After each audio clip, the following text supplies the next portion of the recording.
समाचार में हूं आपके साथ प्रीति भारद्वाज। बुलेटिन की शुरुआत करेंगे जहां केदारनाथ में होने वाले उपचुनाव को लेकर प्रचार प्रसार थम चुका है। इसके बाद प्रत्याशियों के किसी भी तरह की रैलियां, जनसभा और शक्ति प्रदर्शन पर रोक लग चुकी है। प्रत्याशी अब सिर्फ डोर टू डोर प्रचार कर जनता से वोट की अपील कर सकते हैं। केदारनाथ उपचुनाव के लिए 20 नवंबर को यानी कल मतदान होना है, जबकि 23 नवंबर को मतगणना होगी।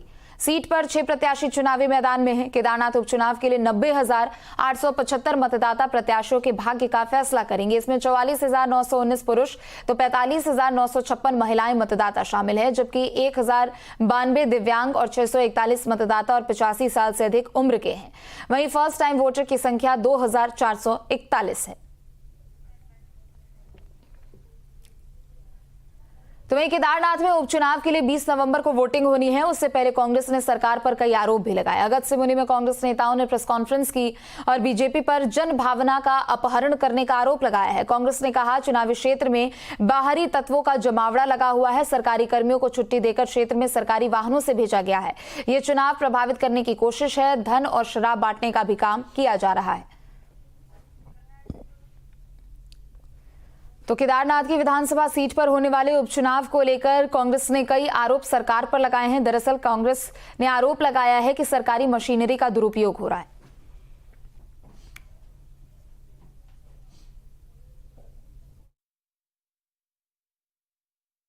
चुनाव के प्रचार के दौरान भारतीय जनता पार्टी, जो कि राज्य में शासन भी कर रही है, उन्होंने चुनाव प्रचार के दौरान विभिन्न समय पर, अनेक समयों पर अनेक तरह से आचार संहिता का घोर उल्लंघन किया है। आप सब जानते हैं कि कल किस प्रकार से बड़ी मात्रा में शराब भारतीय जनता पार्टी के द्वारा बांटे जाने के दौरान बरामद हुई। हमारे कांग्रेस के कार्यकर्ताओं ने जब ये देखा कल रात को कि इस प्रकार से भारतीय जनता पार्टी के पदाधिकारी अपनी गाड़ियों में और अपने साथ ट्रकों में लोड करके उस शराब को लोगों तक ले जा रहे हैं, भारतीय जनता पार्टी इसमें भी चुनाव की आचार संहिता का उल्लंघन कर रही है।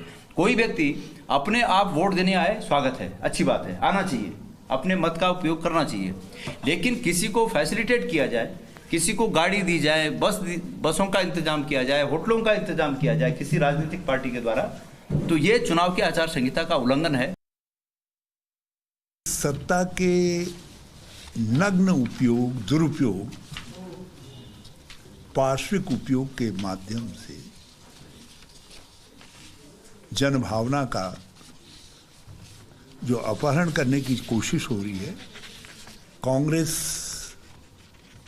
उसका प्रखर विरोध करती है।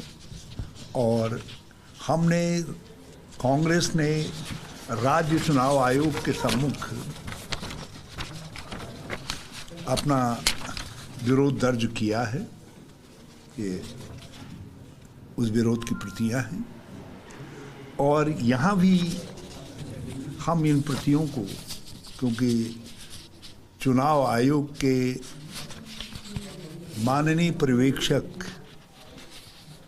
जिनसे लोकतंत्र की इस प्रक्रिया की निष्पक्षता की रक्षा करने की अपेक्षा की जाती है।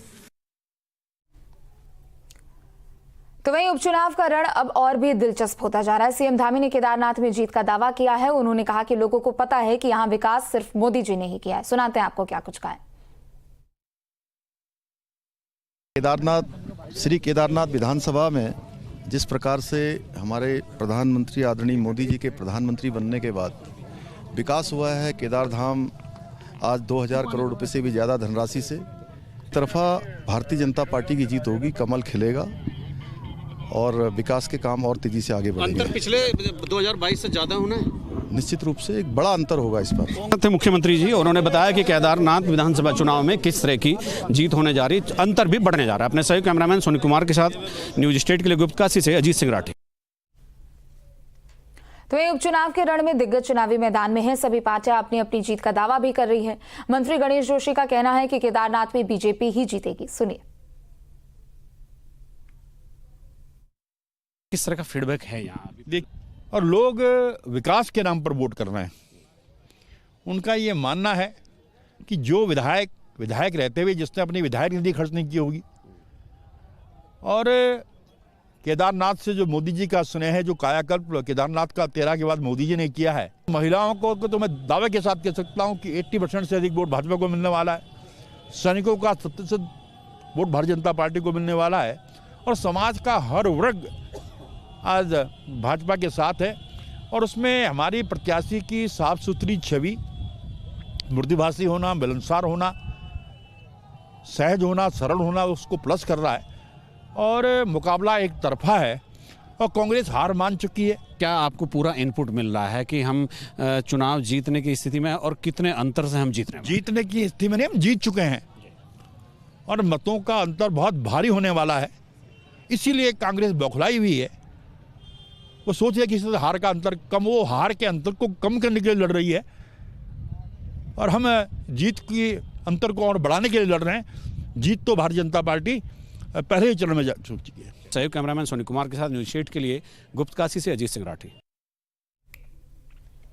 तो वहीं देहरादून में बीजेपी प्रवक्ता सुरेश जोशी ने प्रेस कॉन्फ्रेंस की और कांग्रेस पर जमकर निशाना साधा। उन्होंने कहा कि इस बार जनता कांग्रेस को सबक सिखाने वाली है। देखिए, भारतीय जनता पार्टी वहाँ पर जो चुनाव लड़ रही है वो विकास के मुद्दे पर, और साथ ही साथ वो एक ऐसी विधानसभा है कि जो सनातन धर्मियों का सबसे बड़ा स्थान है भगवान केदार का। तो हम लोग वहाँ पर को, हमारा पहला विषय विकास है और विकास के साथ साथ हमारा विषय ये भी है कि सनातन धर्म की रक्षा के लिए हम भगवान केदारनाथ की उस धरती को और अच्छी तरह से संरक्षित करना चाहते हैं, उसको विकसित करना चाहते हैं, उसको आगे बढ़ाना चाहते हैं। इस मुद्दे को लेकर हम चुनाव लड़ रहे हैं और इसमें 100% जो है कि एक तरफा चुनाव भारतीय जनता पार्टी के पक्ष में वहाँ पर है। 100% और बहुत बड़े मार्जिन से एक तरफा भारतीय जनता पार्टी चुनाव जीत रही है। तो ऋषिकेश